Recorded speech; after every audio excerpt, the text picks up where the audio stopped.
In this tutorial, you will learn how to download and install Pluto TV in Windows 11 and Windows 10. Now open your Microsoft Store to download Pluto TV again. Search for Pluto TV. Click on Pluto TV. Press Get. Wait for Pluto TV to be downloaded and installed.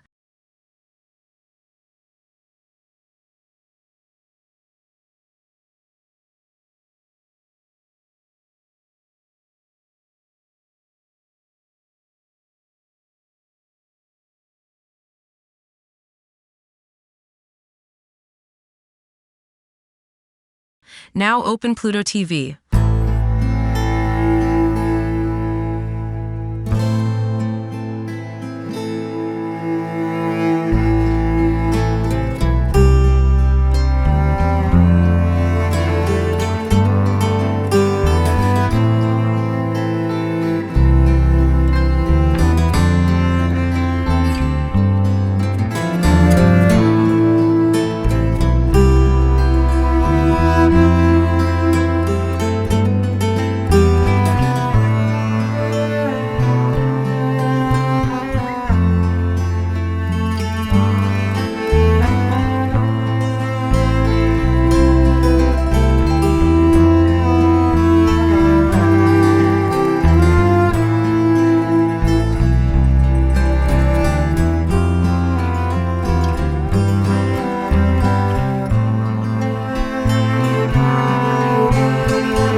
If this tutorial helped you, don't forget to leave a like and subscribe. Thanks for watching.